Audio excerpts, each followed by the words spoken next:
Hai teman-teman semuanya, pertama perlu saya sampaikan, mungkin video ini sangat akan bermanfaat buat kalian yang sangat mencintai negeri ini. Dan video ini berdasarkan data yang sudah saya kumpulkan dari beberapa sumber. Namun jika ada yang kurang dan perlu dikoreksi, silahkan tulis pendapat kalian di kolom komentar nanti. Sudah kita ketahui bersama, Indonesia saat ini sedang berencana memindahkan ibu kota baru dari Jakarta ke Kalimantan Timur. Namun kalian pernahkah berpikir jika pembangunan IKN atau pembangunan ibu kota baru ini nantinya gagal dan apa yang terjadi bagi negara tercinta kita? Tentu ini tidak kita inginkan, namun sebelum hal buruk itu terjadi, setidaknya kita harus siap dan tahu dengan keadaan yang terburuk. Tanpa banyak basa-basi, yuk kita bahas bareng-bareng. Mungkin sering kalian dengar jika pemindahan ibu kota baru ke Kalimantan Timur karena untuk pemerataan penduduk. Karena kita ketahui sendiri selama ini penduduk di Pulau Jawa lebih dari 50 atau hampir 60% dari total populasi di seluruh Indonesia. Artinya ada sekitar 150 juta dari 275 juta penduduk yang tinggal di Pulau Jawa. Sedangkan jumlah penduduk di Jakarta mengutip dari BPS 2022 setara dengan 3,87% dari total populasi Indonesia, yang artinya ada sekitar 10 juta jiwa lebih yang tinggal di Jakarta saat ini. Jika dibandingkan dengan wilayah lain, jumlah penduduk Jakarta yang hanya menempati luas sekitar 661 km persegi setara dengan setengah seluruh penduduk Kalimantan dan juga setara dengan setengah seluruh jumlah penduduk di Pulau Sulawesi berdasarkan data BPS 2019 dan 2022. Jadi wajar saja jika Pulau Jawa saat ini menjadi tulang punggung ekonomi Indonesia.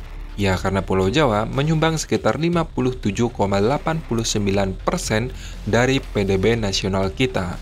Alasannya karena mulai dari produksi hingga konsumsi yang ada di Indonesia masih terpusat di Pulau Jawa. Data ini perlu teman-teman ketahui sebagai basic untuk mengetahui penjelasan saya berikutnya jika teman-teman benar-benar ingin mengetahui masa depan Indonesia. Beberapa waktu lalu, pada bulan Juni 2023, Bank Dunia menaikkan status Indonesia dari Growth Lower Income Countries menjadi Growth Upper Middle Income Countries. Kalau nggak paham, dari negara berpenghasilan menengah ke bawah menjadi berpenghasilan menengah ke atas, seperti itu. Namun, World Bank juga mengatakan, jika Indonesia ingin menjadi negara maju, pertumbuhan ekonomi Indonesia minimal rata-rata harus 6% per tahun. Atau kalau tidak, Indonesia akan terjebak dalam negara middle income trap selamanya seperti negara-negara Amerika Latin saat ini. Misalnya seperti Argentina, Meksiko, Brazil, Kolombia, dan Peru. Mengutip dari Frontier Scene, untuk keluar dari jebakan middle income trap itu tidaklah mudah. Alasannya, karena mereka sudah stuck dalam pertumbuhan penduduk di negaranya, sehingga mereka tidak bisa mengendalikan konsumsi dalam negeri untuk meningkatkan PDB mereka. Hal ini tentu berbeda dengan negara yang jumlah penduduknya sedikit seperti Singapura dan Korea Selatan misalnya, yang dengan mudah berpindah haluan sebagai negara yang berfokus pada industri dan jasa. Jika hal ini terjadi pada negara kita, apakah mungkin dari 2/3 penduduk kita menjadi buruh atau karyawan? Ya, mungkin saja, tapi kemungkinan itu sangat kecil. Di sisi lain, pertumbuhan ekonomi Indonesia saat ini rata-rata hanya sekitar 5% per tahun. Padahal, sudah segala upaya dilakukan oleh pemerintah, mulai dari perbaikan infrastruktur, hilirisasi sumber daya alam dalam negeri, memperbaiki kualitas SDM, mempermudah regulasi, politik, dan lain-lain. Maka dari itu, atas dasar pengalaman memimpin Indonesia selama 5 tahun, mulai dari 2014 hingga 2019, sebenarnya Presiden kita sudah membaca situasi ini.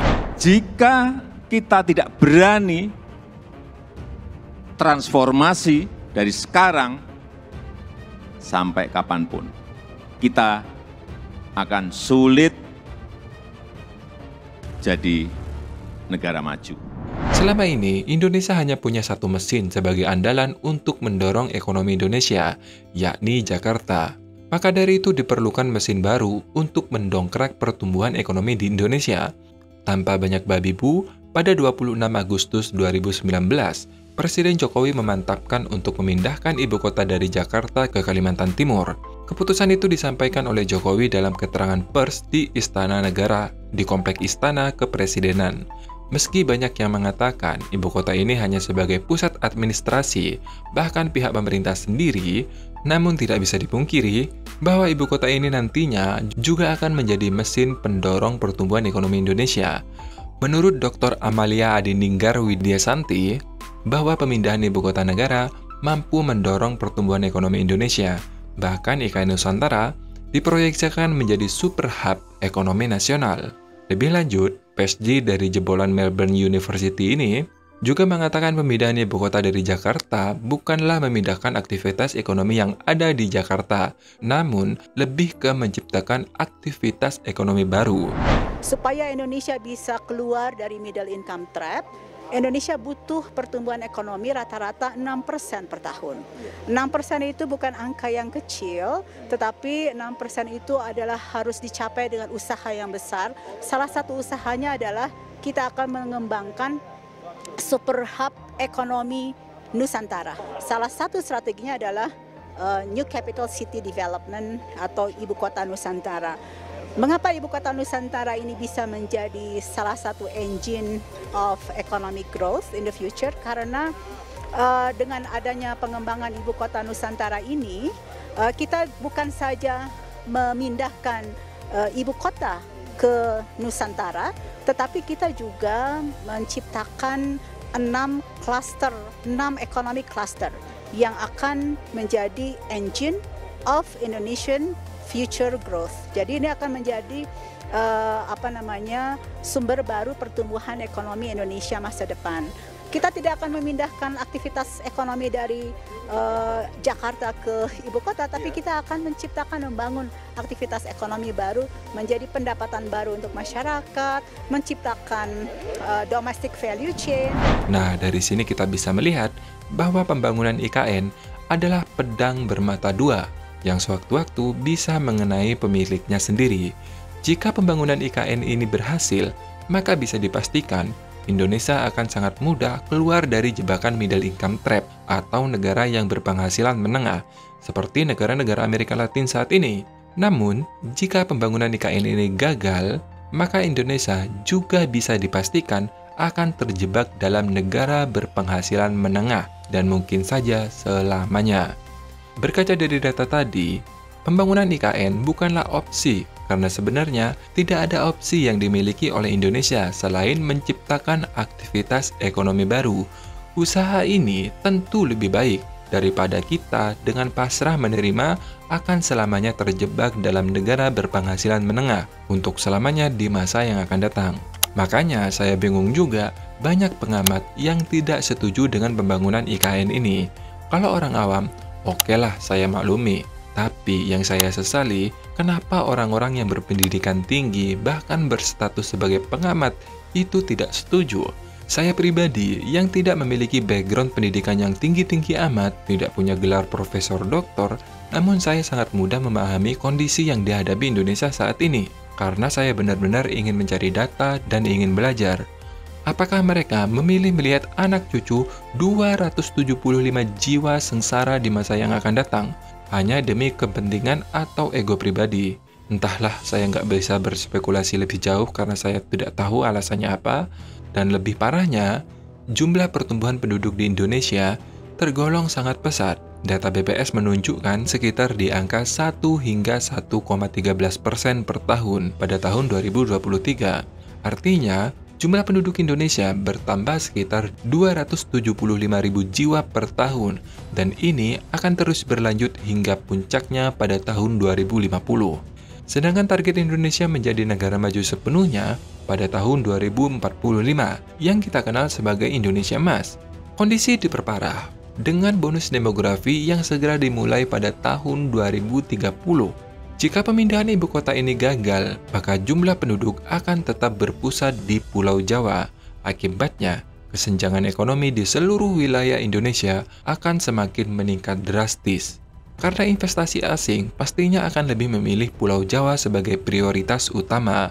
Akibatnya, mulai dari industri, konsumsi, kualitas SDM, akan semakin terpusat di Pulau Jawa dan semakin mempersulit daya saing di pulau lain untuk berkembang. Selain itu, faktor psikologis bangsa kita akan sangat terpukul. Pembangunan Ibu Kota Negara atau IKN Nusantara merupakan upaya pemerintah untuk menciptakan simbol baru identitas bangsa kita untuk lepas dari bayang-bayang penjajah. Hal ini menunjukkan tekad bangsa kita ke mata dunia bahwa bangsa kita adalah bangsa besar. Namun jika pembangunan IKN ini gagal, maka kita akan sulit mendapatkan semangat untuk membuat gebrakan baru. Karena alasannya berkaca bahwa kita sudah pernah mencobanya, namun kita gagal. Pasti itu mindset yang tertanam pada bangsa kita nanti. Maka dari itu, kita harus benar-benar mengawal pembangunan IKN, supaya bangsa kita tidak jatuh pada mindset tersebut demi anak cucu kita di masa depan. Nah, semoga informasi ini bermanfaat. Terima kasih sudah menonton, dan tulis pendapat kalian di kolom komentar. Sampai jumpa di video selanjutnya. Dadah.